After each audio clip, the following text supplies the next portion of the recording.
Hola, ¿qué tal? Muy buenos días a todas y todos y gracias por acompañarnos en este nuestro segundo día de actividades de la MXConference. Mi nombre es Salvador Asensio y soy estudiante de tercer año del doctorado en Economía Política y Gobierno de la Escuela Kennedy en Harvard. Les recuerdo que contamos con traducción simultánea inglés-español en Zoom para este y todos los eventos del día. El día de hoy retomamos la conferencia iniciando con un panel sobre los retos y oportunidades para el sistema de pensiones en México a la luz de la reciente reforma aprobada en diciembre de 2020. Posteriormente, continuaremos las actividades de hoy con un panel sobre los retos para la participación política de las mujeres en México, luego un panel sobre la identidad cultural de los mexicanos del otro lado de la frontera, y posteriormente un panel sobre las condiciones estructurales de desigualdad de género y violencia contra las mujeres en nuestro país. Continuaremos las actividades con una sesión de networking con los alumnos mexicanos de Harvard y concluiremos las actividades de hoy con un cucalón con el chef Eduardo García de Máximo Bistro. Nos acompaña para este panel como moderadora la doctora Bridget Madrian, decana de la Escuela Marriott de Negocios de la Brigham Young University. Antes de convertirse en la primera mujer en ocupar este cargo, la doctora Madrian fue miembro de la facultad de la Escuela Kennedy de Harvard durante más de 12 años. Obtuvo su doctorado en Economía por el MIT y es considerada una de las mayores expertas a nivel mundial en materia de finanzas de los hogares. Los resultados de sus investigaciones han sido clave para informar el desarrollo de los sistemas de pensiones en el mundo. Participa como panelista el doctor Abraham Vela, actual presidente de la Comisión Nacional del Sistema de Ahorro para el Retiro. Obtuvo el doctorado en Economía por la Universidad de California en Los Ángeles y tiene una amplia experiencia en el sector financiero, con una larga trayectoria en el Banco de México y como docente en universidades mexicanas. También nos acompaña el maestro Bernardo González, quien es presidente ejecutivo de la Asociación Mexicana de Afores, la MAFORE. Él obtuvo su maestría en políticas públicas por la Universidad de Georgetown y cuenta con una trayectoria importante como regulador, entre la cual destaca el haber presidido la Comisión Nacional Bancaria y de Valores en la administración pasada. Asimismo, destaca su participación en el diseño e implementación de la reforma financiera de 2014 al ocupar puestos claves en el sector público durante ese periodo. Por último, nos acompaña el maestro Carlos Ramírez Fuentes, quien es actualmente consultor en Integralia y quien presidió también la CONSAR durante la administración pasada. Cuenta con una maestría en políticas públicas por la London School of Economics y una maestría en administración pública por la Universidad de Columbia. Y tiene una larga trayectoria en el sector financiero mexicano, tanto público como privado, y en consultoría. Sin más por el momento, cedo la palabra a nuestra moderadora para dar inicio al panel. Thanks a lot, Dean Madrian. Thanks everyone for joining us, and I feel especially honored to be here with such distinguished panelists. And as noted in the introductory remarks, I spent several years on the faculty at Harvard University, and so it's great to be part of a conference that's being organized by some of the students at Harvard. We're going to start off by giving each of the panelists a few minutes to make some introductory remarks, and then we have some questions. We'll have a discussion that I'll moderate with the panelists, and then we're going to open it up for questions from the audience when we have about 15 minutes left. So if you have questions, you can go ahead and type those in the chat in English or Spanish. And if you type them in Spanish, someone will translate them into English for me, because I'm probably the only person on this meeting who's not bilingual. So we'll start off with some brief comments. We'll go first to Abraham, then to Carlos, and then to Bernardo. Abraham. Okay, thank you very much. I'm very pleased to have received this invitation to participate in this panel, because we don't have much time. I think I should go straight to my intervention. I hope you are all safe and sound because of the pandemic, and please take care of yourselves. Well, let me say, just provide a general overview of the context on which this reform that was recently enacted in Mexico, effective January the 1st this year, because I think that's very important. Before and after this reform was enacted this year, the Mexican pension ecosystem is not just one system. There are several systems around there. This ecosystem had and still has challenges. There are two main challenges that stood out before the reform was enacted. The first one, or the most pretty obvious one, was the low level of mandatory saving contributions into the individual retirement accounts of those workers, of those people making a living in the private formal sector, labor market of our economy. The rate of contributions was 6.5% of the workers' eligible salary, where the definition of this salary is stated by law. And this contribution rate compared to basically any other countries was perhaps the lowest rate of contributions worldwide. So basically what this meant was that the expected savings of the Mexican workers working in the private formal sector were expected to be very low, simply because the amount of savings going into the individual retirement accounts of people are extremely low. And this first huge, I would say the main challenge of the system was, in my opinion, addressed properly in the reform that was approved last year and that came into effect this year. Now, the system has many other challenges. I must say that some of these challenges were not addressed in the reform that was approved by Congress. I think some of these challenges should have been or could have been addressed in the reform. Unfortunately, this was not the case. Now, the second main challenge before and after the reform, and that was not addressed in some way, has to do with some structural factors of the Mexican economy and the Mexican labor market. Country characterized by strong inequality of income. The average wages of the income of the average worker is low compared to many other countries. It's not that low compared to other countries in Latin America, but for instance, in the case compared with Chile, our level of income is average income per worker is very low. Second, as I mentioned, there is a lot of inequality, as in many other Latin American countries. And another aspect which is important is that the Mexican economy is characterized also by a large informal sector. The labor market is segmented into those workers that provide labor services to the individual firms, and the other workers make their living in the underground, informal, unregulated sector of the economy.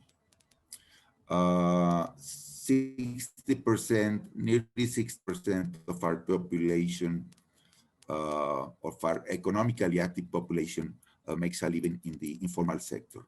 And these people is excluded from the benefits, is excluded from the benefits of social security system because they don't contribute formally to, in any way, to the system. Another important challenge is that the Mexican people do not appear to have a culture of caring about their retirement, as in many other countries.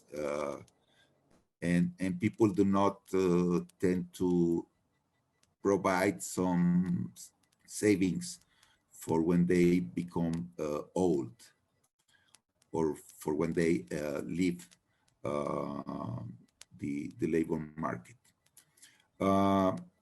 Of course, there are some things that I think were feasible to be included in this reform. A revision perhaps of making a distinction of based on gender, for instance, different tax treatments or contributions or retirement ages for men and women. Also, perhaps some mechanisms could have been adopted to try to promote more voluntary savings in the system. Perhaps a review of the tax treatment of pension savings, to try to provide some kind of tax benefits in order to provide an incentive for people to save beyond the mandatory contributions. And also perhaps I would like to have seen a further increase in contributions, mandatory contributions. We have raised the contributions to 15% of the workers' salary, but I would have felt more comfortable with 18% or even a 20% rate.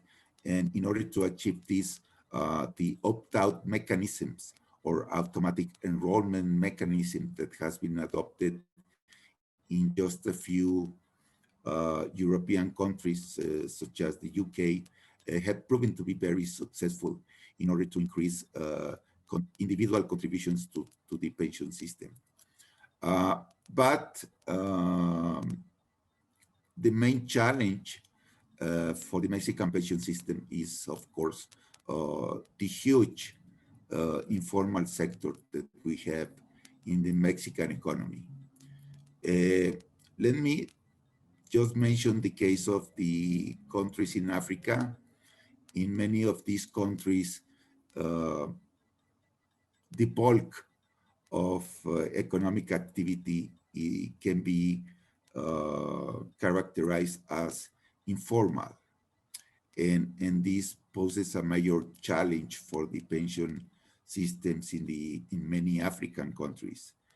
And in the case of these countries, perhaps trying to implement a mandatory individual retirement account system is a huge challenge. Perhaps the best option for them would be try to explore a kind of, universal non-contribution pension for the population. So what I'm trying to say here is that in many countries in Latin America, we have not been able to discover the holy grail to deal with the informal sector and to promote voluntary savings. International experience to improve the financial precautionary education for retirement of people worldwide have not been very successful. So I'm not really very optimistic about what can be achieved by trying to promote voluntary savings other than what has what is related to the tax treatment of voluntary savings, as is the case in the United States, for instance. I would like to close my introduction with these remarks. Thank you very much. Let's hear you. Thank you, Abraham. Carlos, let's hear from you. Sure. So I'll make it brief, just an introductory remark.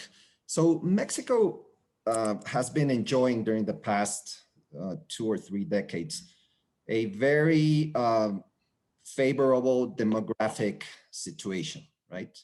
The famous demographic bonus has been I mean, we've been enjoying that bonus for the past 3 decades or so.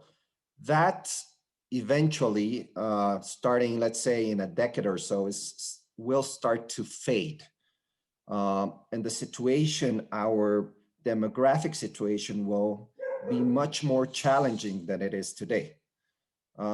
So one has to have that in mind to try to gauge really what Mexico has been doing and achieving in the past decades or so since its first reform that happened in 1995.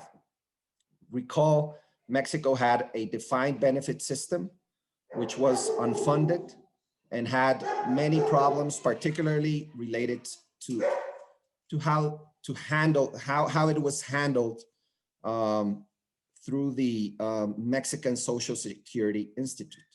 In 1995, there was a first reform that brought the defined contribution system to Mexico and created the so-called Afores. That was a huge advancement. And certainly 25 years later, that reform really has been one of the most important reforms that Mexico has done in this time.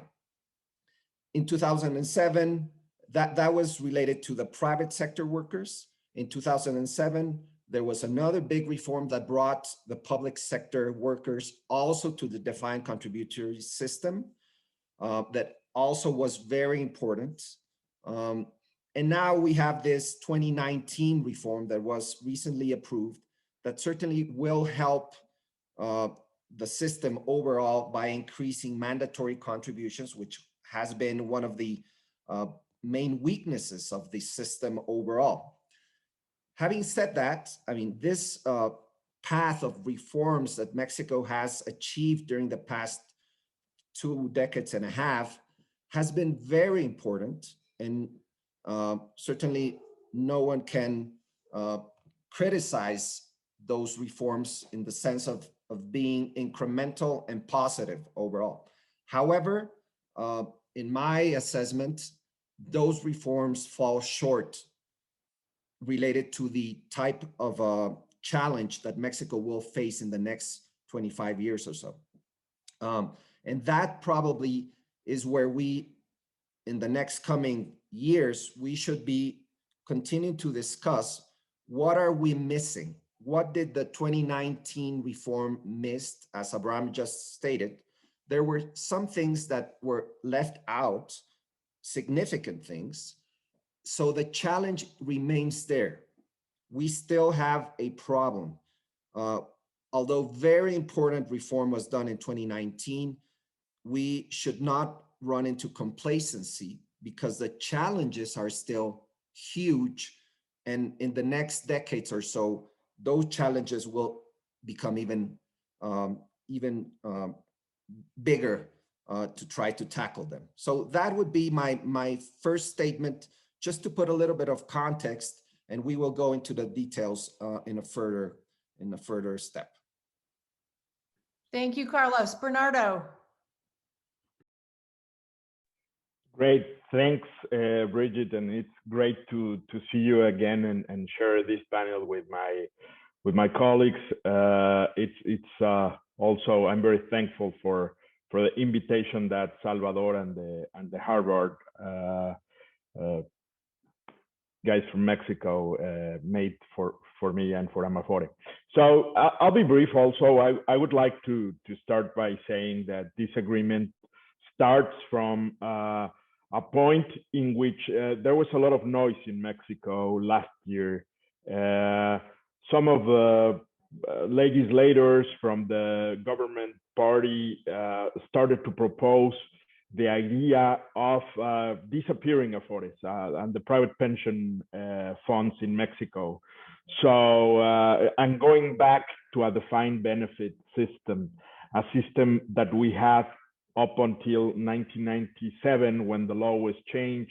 And as my predecessors were mentioning, it was a very important step because of Mexico's demography and also because of the poor management that previous governments did of the resources of the workers.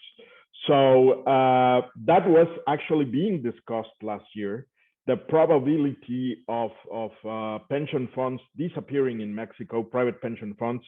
So the reform is very important because not only solves some of the issues or challenges that we had in Mexico for 25 years in the individual account system, like the ones already mentioned by my predecessors, but it also guarantees and gives certainty to investments and to all the work and efforts that have been carried out by CONSAR and by the industry in managing correctly the savings of workers in Mexico. This has been a very important virtuous circle in which savings are being carefully invested by Afores, but also supervised and regulated by a professional entity like CONSAR, like Carlos did at his moment as president of CONSAR, and now Dr. Vela is doing that also. So, of course, this has been a very successful system in multiplying the resources of workers in Mexico, but also channeling investments for developing infrastructure, capital markets in Mexico to also allow the Mexican government to finance in the long run with very cheap interest rates. And so this has been a virtuous circle again. And because this reform was made in such a controversial moment, is great that it's a message of certainty ahead.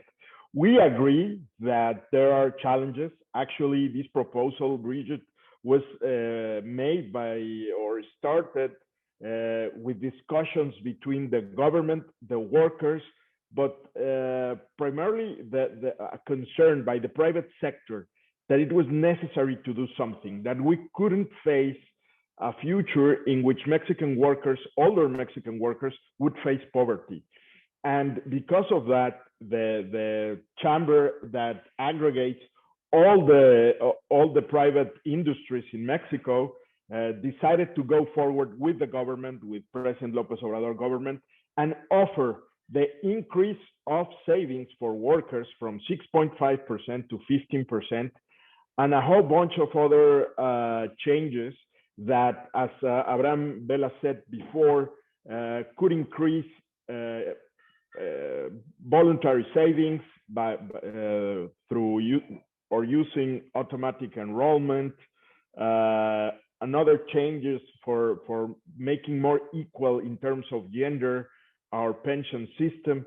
Unfortunately, those changes wouldn't prosper, but at least the core of the reform and the effort that the private sector put forward was taken by the government. I think it's great news that this was approved by Congress last year, that it was approved also before we had problems or troubles like the ones we saw in other Latin American countries.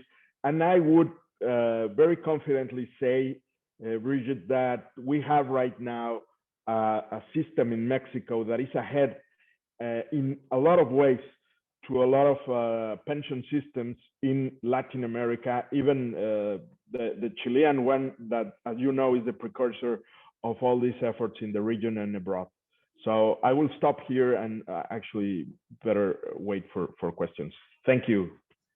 Thank you. So we got a really nice historical overview of pension reform in Mexico from Carlos. And then Abraham gave us some details of this most recent pension reform. And then Bernardo gave us a little bit of the context around the economic environment and the political situation. Abraham, let me jump back to you. I know we've had a couple of you mention the significant increase in contributions that were part of this most recent pension reform. Are there other key pieces of the reform that it's worth bringing up in conversation that haven't come up already?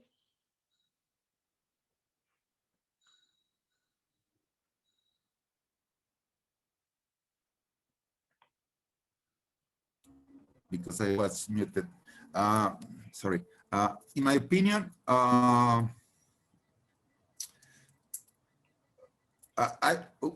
when our friend Carlos was the former president of the CONSAR, the national regulator and supervisor of this,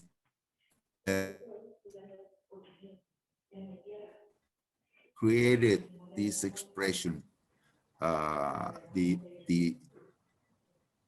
pensions tsunami, you know.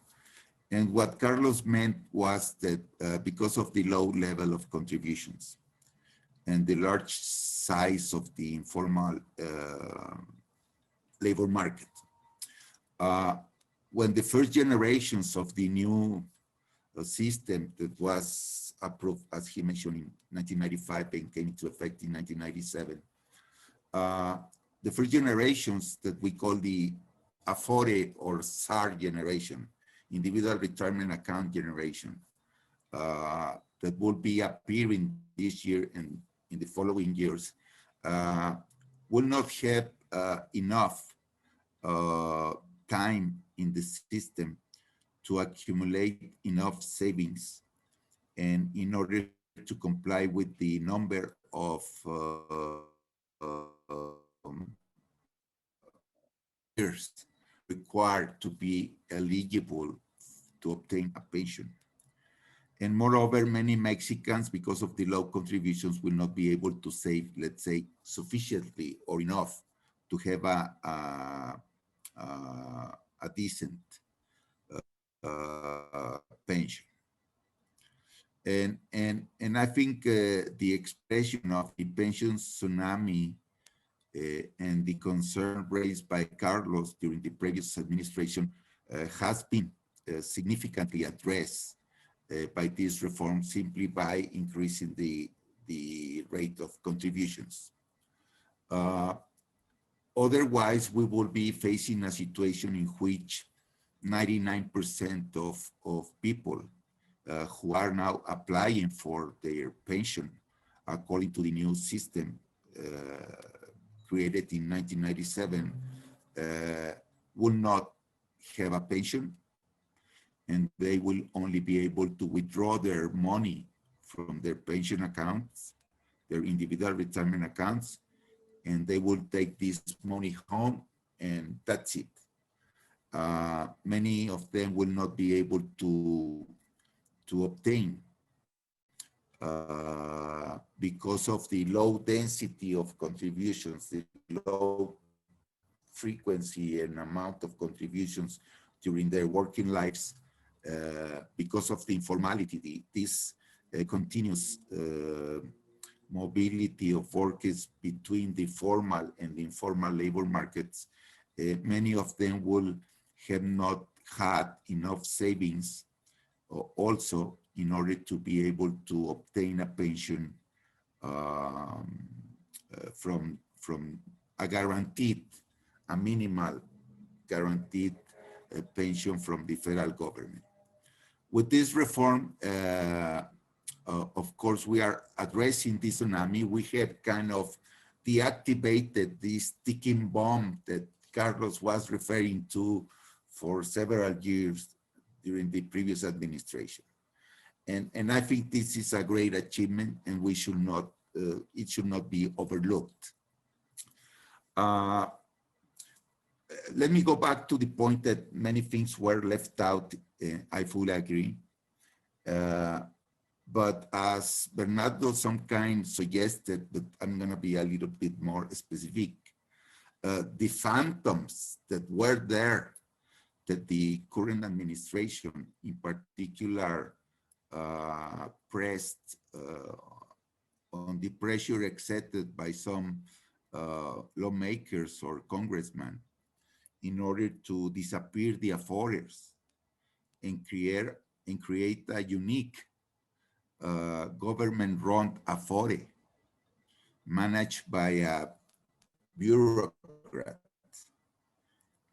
managing the individual retirement accounts of people, or even going back to a pay-as-you-go defined benefit system, which is clearly financially unsustainable and unpractical. This was the main reason for the reform that we made 23 or 25 years ago.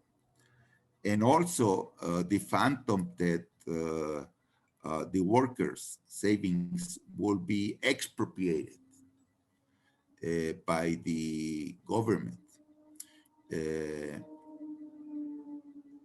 And that this money will use for whatever purposes the government will be fit, other than the pensions of workers.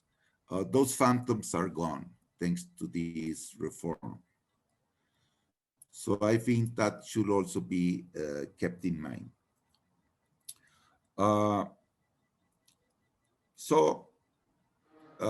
Of course, many challenges remain. I'm pretty aware of that.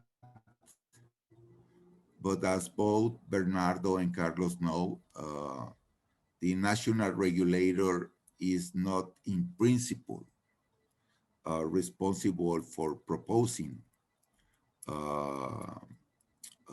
changes in the pension system.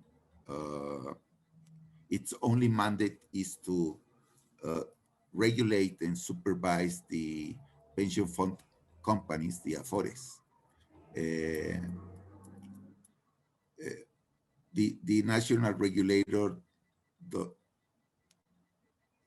is only an advisor to the finance ministry and the federal government and social security institutions regarding whatever reforms to the pension system are implemented in the future. But as Carlos did when he was president of the national regulator,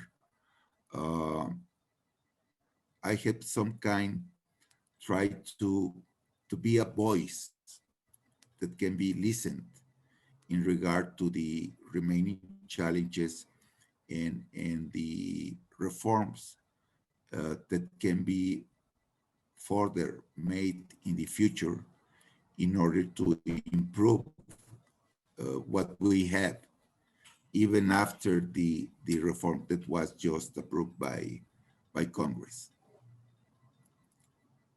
Thank you. Bernardo? I don't know. Go ahead, Abraham, are you done? Yes. Okay, I'm done. I'm gonna throw a question out at Bernardo. What are the implications of this most recent reform for the Afores in Mexico? One question I think is, will we see further consolidation in the industry, and would that be a good thing or would that be a bad thing? We've got one question in the chat expressing some concern about the few number of pension providers in Mexico. Should there be more? How should we think about how many companies there are managing pension funds for workers, and what the likely impact of this reform is on that, and whether we should be thinking about further reforms that will affect what an economist would call the industrial organization of the pension financial management sector. Sure, great. And I think it's a great question because, of course, it has a huge impact on what Afores, in the business of the Afores. And as you can imagine, Bridget, the first estimate that we have is right now, Afores are managing around 20% of GDP in Mexico, we expect that number to go up until 30% by year 2030. So that's a huge increase in the amounts of resources managed by Afores. Just to put it in context, in Mexico, all the 51 banks, their credit balances is around 22% of GDP. So in the next 10 years, Afores will be managing more assets than all the balance of the banks in Mexico. So it's very relevant. It has a huge burden on both the regulator and the Afores in order to have an investment regime that it's appropriate to put all those amounts of resources into productive use. So there are a lot of changes that we have to do to the investment regime ahead. One of the main changes that have been implemented in the past months is that the target date funds in order to manage the resources more wisely and in a more productive manner. But again, there has to be other changes in order for Afores to be able to invest more abroad, more in capital or in venture capital in Mexico and in different industries like the financial technology industry, the medical industry, etc. So these are challenging. These are very exciting times because of this reform. There is also there was another important change in the law, which none of the people that are here in this conference we are very happy with. But anyway, it was approved by lawmakers, and it has to do with capping the fees that Afores can charge to workers. There was a lot of debate if Afores were charging high fees to workers. The reality of that is that these fees have been steadily dropping since the creation of the system in 1997. And I mean, lawmakers included this cap to the fees that Afores charge. We are not, I mean, everyone knows the distortions that caps create in a market. This was already a regulated market in fees, but anyway, we don't expect. Actually, right now, all the administrators are making a lot of changes in order to accommodate this fee cap and try to see further ahead, because the business of Afores is very interesting will be very interesting in the coming years. And I would expect not only for the current Afores to stay and to compete, but also because this market has become so interesting for other players. I would really expect for other companies, international companies, to go to Mexico and to stay in Mexico and offer their services to Mexican workers. Again, I really believe that the Mexican pension system now is one of the most advanced in the region, in Latin America, because of the reform that we have. And that should be enough for private companies, other private companies, to get here. Thank you, Bernardo. And certainly the increase in the contribution rates as it puts more assets into the system, it seems like that would make this a more attractive place for some companies to enter the market, which would perhaps increase competition and give workers more choices. Carlos, I'm going to turn back to you. You gave us a good historical overview of the pension system. We've had a number of times people have brought up concerns about the informal sector. We've got a lot of questions showing up in the Q&A asking about how we better help workers in the informal sector. I'm wondering if you have some thoughts, and the questions range from both things that you could do to kind of pull these workers into the formal sector versus what could you do for them to help encourage them to save, even if they are not part of the formal sector. I'm wondering if you have some thoughts on that, where the country needs to move next to kind of increase retirement income security across the board. Thank you, Bridget. Yes, there are certainly the Mexican pension system, if you look at as a whole, I mean, its main weakness definitely has to do with its relatively low coverage. Really, the system is working only for 4 out of 10 Mexicans. So 6 out of 10 Mexicans in some way or another are out of the system, right? They probably have an account in some point. They probably worked in the formal sector. They have an account, which is good, but certainly not enough resources to accumulate for a decent retirement.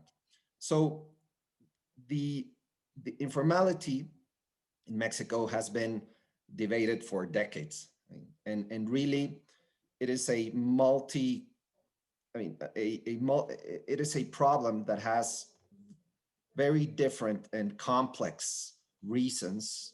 And so there is no magic bullets. There's no magic bullets to bring all those people into the retirement system. And really, the retirement system cannot do what really more has to do with a macro framework or a policy from a macro perspective. I mean, the system cannot overcome the structural rigidities and the structural problems of the Mexican economy. So I would say, but having said that and understanding that there are macro factors more structural related to how the Mexican economy has been growing during the past 30 years or so, there are some things at a micro level that could be done in order to try to increase the level of coverage. I mean, we should be doing much more to bring those informality levels down. But that's another discussion. From a pension discussion, let me just raise 3 or 4 points. One has to do, I think one of the things that we probably left, it was a great opportunity to do in this 2019 reform and wasn't achieved, was to link the non-contributory, let's say, system we have here in Mexico, in which all Mexicans over 68 years can reach and have a small pension or a small amount of money without any labor-related trajectory. So we missed the opportunity of linking the non-contributory with the contributory system, which could have helped in order to increase the incentives for workers in the informal sectors to, let's say, become a little bit more aware about the contributory system. That was an opportunity missed. And the Chileans did it and has helped them bring, I mean, overall it has worked pretty well. There's another thing that, I mean, Mexico has been trying to do in the past years or so, which is using technology in order to make it easier for all Mexicans to save through their pension accounts. I mean, if you come here to Mexico today and you want to save for your retirement, today is very easy. There are different ways to do it, platforms, and I think Mexico is at the very frontier, I would say, in the world in that sense of really creating an ecosystem for Mexicans to save more through different channels. Now, the problem obviously here is that the supply side of the problem has been in some way or another solved, but not necessarily the demand side. We still need to find a way how to push Mexicans, push them to save, although they are in, let's say, the informal sector. There are some experiences around the world where that has been achieved, probably linking the payment of different services, let's say taxes, electricity, telephone services, how to make them save a little bit of that into their pension pot is something that we still have to advance a little bit more.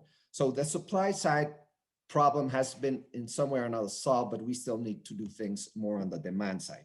Now, the third factor I would like to raise, and I'll leave it here, is how to bring more women into the labor system and into the formal labor system. I mean, if you look into the numbers into who are the informal workers in Mexico, one of the characteristics of that informal, broad 6 out of 10 workers in the country, a lot has to do with women participation in the labor market. We are well down if you compare it to any other OECD country, well down in our level of participation of women.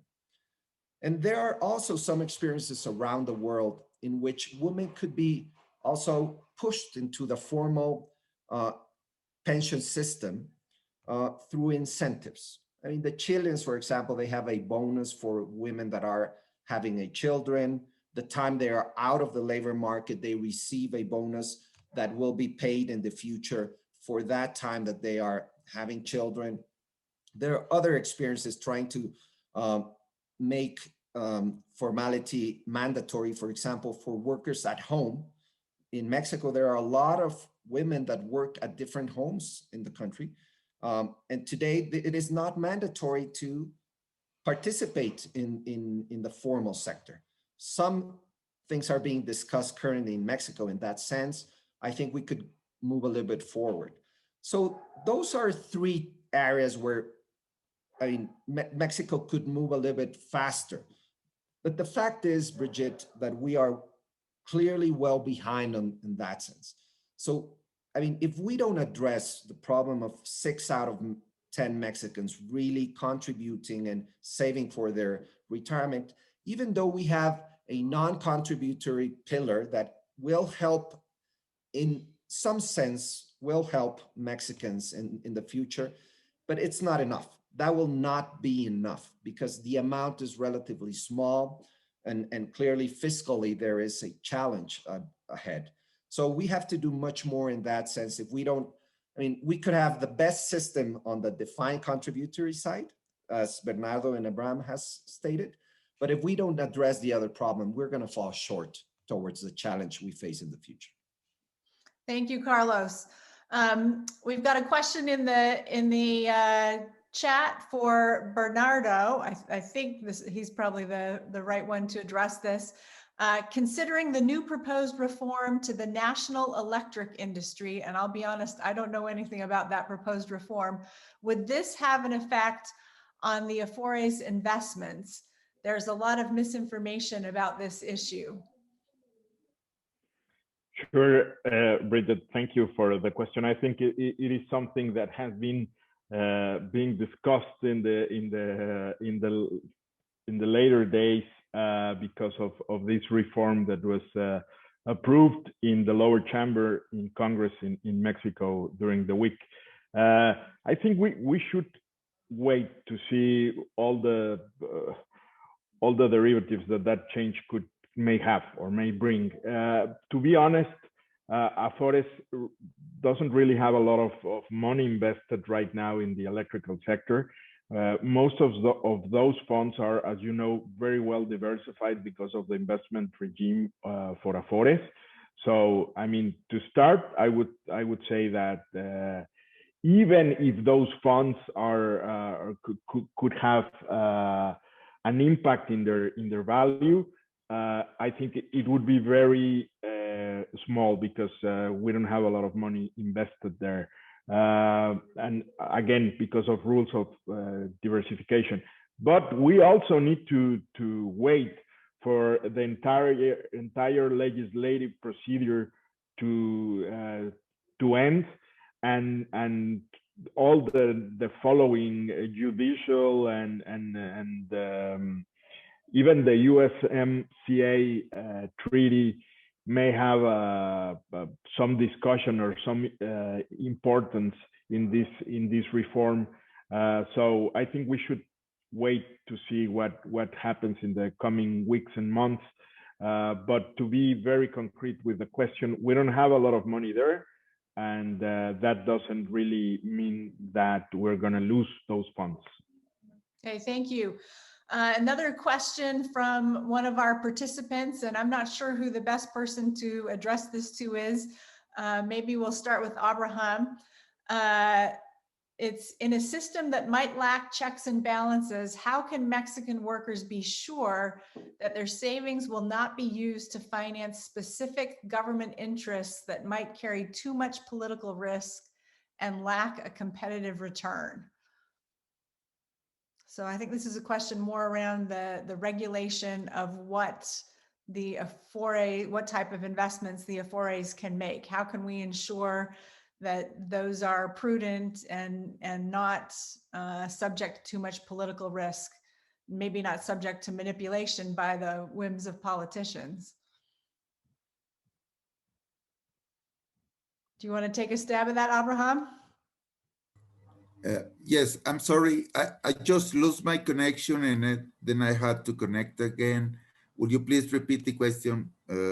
Yeah, so in a system that lacks checks and balances, how can Mexican workers be sure that their savings will not be used to finance specific government investments that might carry too much political risk and lack a competitive return? Oh, yes, of course. I have addressed this question before. The president of Mexico has been very clear that the savings in the individual retirement accounts of the system are secure and are sacred or holy sacred. I don't know if that's the right expression. And that they will be honored, that they will not be touched, that the workers can be confident that their individual retirement accounts will not be expropriated and things like that. The other question, the other issue has to do whether the government wants to channel some of the 20% of GDP savings managed by the Afores to those projects that are considered to be an icon of the current administration. Projects related to the Maya train, the Santa Lucia airport, or the